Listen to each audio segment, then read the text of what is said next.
Hey everyone, and welcome to Superhero Speak. I'm your host, Dave. As promised on the live show, we are returning to more pre recorded segments here on the channel. This is the first one in a long time that I've done one of my quote unquote rants. And this week I'm talking about hashtag restore the Snyderverse. I know there are people looking at that and going, wait a minute, I thought the Snyderverse is dead. It is. The DCU is in full swing. We have Superman coming out this summer.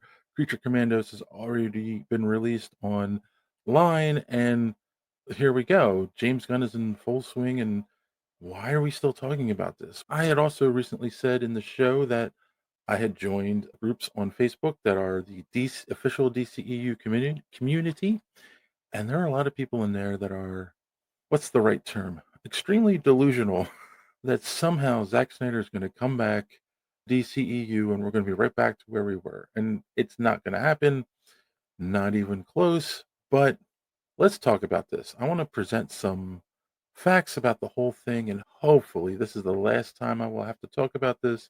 This is the last video that I will ever make on this, and people will stop talking about restoring the Snyderverse. So, number one, this entire campaign by people is fueled by bots. It was revealed in Rolling Stone in 2022 that the hashtag release the Snyder Cut was fueled by bots, which made Warner Brothers Discovery think it was more popular than it actually was. And that is why they gave the green light to put it on HBO Max, let him spend some money, make some changes, and put it in HBO Max. And yeah, but it wasn't true. It was no one really wanted the movie. Like it wasn't anyone's priority because a lot of people had already moved on. Justice League was so bad that people didn't want any more DCEU at that point. Zack Snyder's response to the fact that this was fueled by bots was the truth is it doesn't matter. The movie got made. So that's all he cared about. All he cared about was making his movie. He didn't care that it was based on a lie. That alone makes me despise the man just a little bit. Like, I've never been a huge Zack Snyder fan, to be quite honest with you. He ruined The Watchmen for me. It was way over the top. I know that's a graphic comic, but I don't know. There was things with the Watchmen movie that I just didn't agree with. But that's neither here nor there. But the idea that he didn't come out and say, I'm sorry, maybe we shouldn't have done this, or, oh, I don't think it's a good idea that social media bots are dictating what Hollywood's spending money on. No, he was just like, hey, I don't care. I got mine. A little ungracious and egotistical, in my opinion. But hey, as long as the bots are happy, right? So yeah, that's my first issue with the whole thing. And I know people are going to go, oh, but they made so many great movies in the DCEU that everyone loves. And they were so one wait, what's this trend line showing here? Oh yeah, the Snyderverse actually lost money for DC Warner Brothers big time. Yeah, did the first couple movies, Man of Steel and Batman v Superman, make a couple bucks? Yes. Wonder Woman, the first one, Wonder Woman made money, and then Aquaman, and then it shot down greatly after that. They lost so much money. Justice League made nothing. Wonder Woman 84 made nothing. Shazam lost money.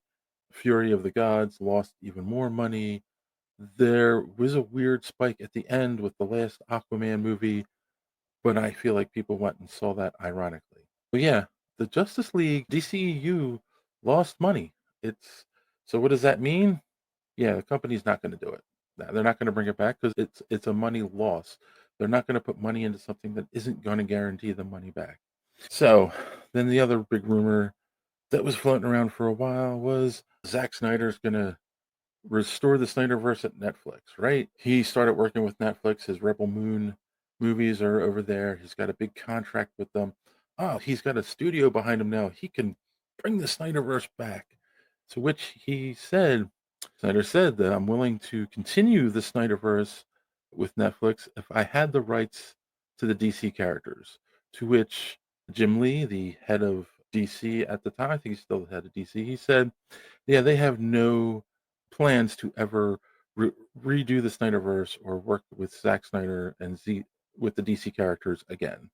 So what does that mean? That's No need to talk about him going to Netflix. DC said this isn't going to happen. It's not going to happen. So this idea of Jim Lee giving him the characters on Netflix, stop saying that's. I keep seeing that in these boards. It's not going to happen. He doesn't have the rights. He can't just make a Batman movie. He doesn't have the rights to do it. So yeah, and before I bring up my last point, because this is going to be a quick one, the other issue is that Jason Momoa is now Lobo in the DCU. So he's not going to be doing two different characters in two different DC universes. Ben Affleck has talked much about how much the role put a toll on him, how difficult it was. Yeah, he would be willing to do more, but I'm pretty sure he's out. He walked away from the role. And finally, Henry Cavill, Superman, the guy who was the foundation of the DCEU with the Man of Steel, was fired from the DC movies by James Gunn, so I'm sure there's bad blood there. And then finally, he seems to be in running to play James Bond. I'm pretty excited about that. We will be talking about that on the show this Sunday. You don't want to miss that. So, yeah, I think he's James Bond and he's not going to play Superman ever again.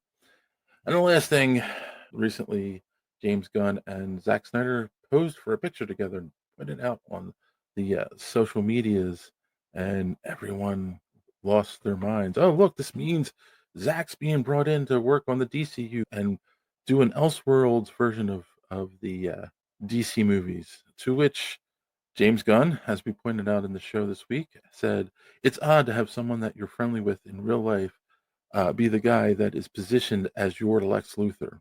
Gunn admitted that he's shared the photo to convince DC fans that there's no bad blood between himself and Snyder.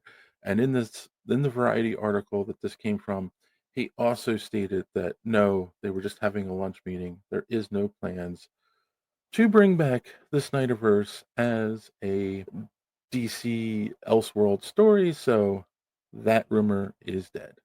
So that's it. I gave you all the facts. It lost money.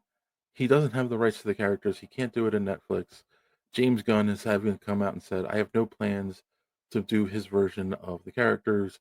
Some of the people have already been recast into other roles and don't want to come back. It's done. This is the last statement I ever want to have to make on the Snyderverse. It's over. So hopefully this puts it to bed. I don't plan to ever talk about this on the podcast again. And what do you think? Let me know in the comments down below. Do you like the Snyderverse? Do you want it to make a comeback? Or do you think that it's done and dusted? So on that note, boys and girls, as always, thanks for watching. Don't let your cape get caught in the door. See you next time. If you haven't done so yet, subscribe. It really keeps this podcast alive. Smash the like button if you please. It gives us what we need. Maybe leave a comment or two. It's a really nice thing to do. And what are you waiting for? Visit